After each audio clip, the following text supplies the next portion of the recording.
Hello and welcome to this video on marketing strategy. By the end of this video, we should be able to define marketing strategy, explain the impact of business-to-business sales on marketing strategies, and look at the impact on mass versus niche marketing on a marketing strategy. So let's start off with what we mean by a marketing strategy.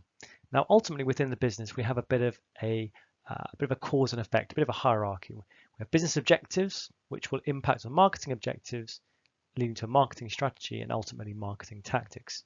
So let's have a look at an example. A business objective might be to increase gross profit by 10% within 3 years.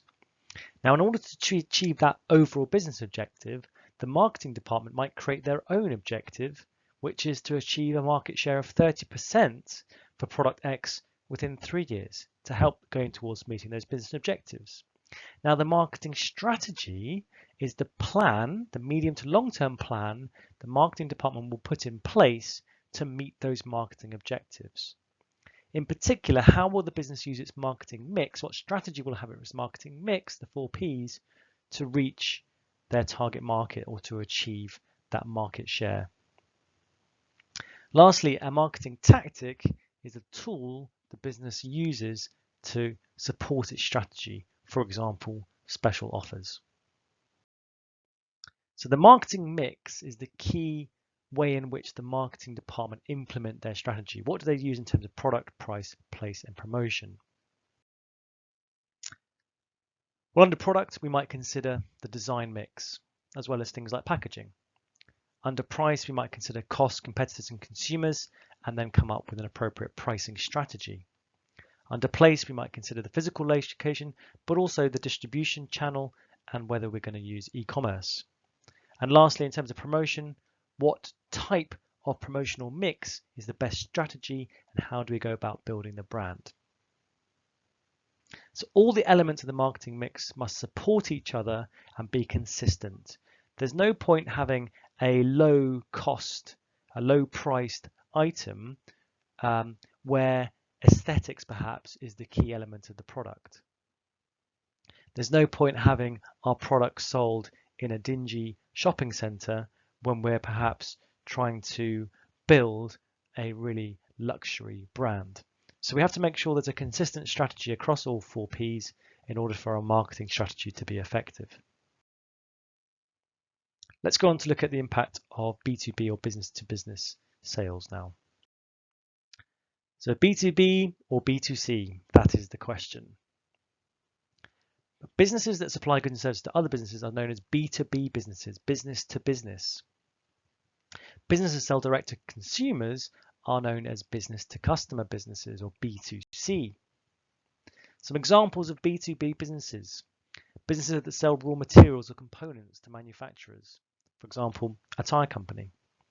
Or manufacturers who sell finished goods to retailers, for example, someone like Unilever. You don't go to a Unilever shop, but you certainly go to a shop to buy their products because they sell them to other businesses.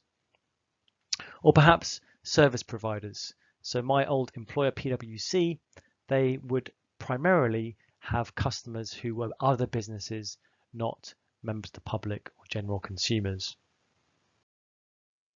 Now, what is different about business to business marketing, trying to attract other businesses as customers? Well, typically it's based on relationships with the people within that business who buy the goods or buy the services.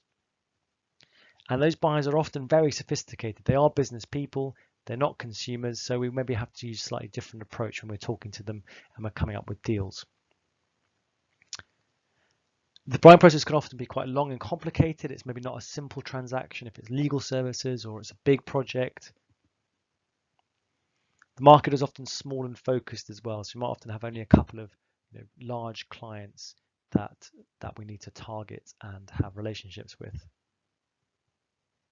And promotion often has an educational element. They won't necessarily know a lot about the service. If we're offering tax advice, they won't necessarily know a lot about that. So we have to kind of explain it to them and help them understand it as we go along. So we looked at business to business sales. Let's now look at the last point here. So mass marketing is targeting the whole market with one product, which is marketed in the same way. Here are some examples. Whereas niche marketing targeting a small segment of the market with specific characteristics and needs. So when we're looking at our marketing strategy, our product, price, place, and promotion, we need to consider what would be appropriate if we're targeting a mass market or if we're targeting a niche market. So for example, in a mass market, probably the product's going to be quite standardized, whereas in a niche market, it might be quite differentiated. In terms of price, in a mass market, a competitive pricing strategy is probably going to be most appropriate, whereas in a niche market, maybe a premium price strategy.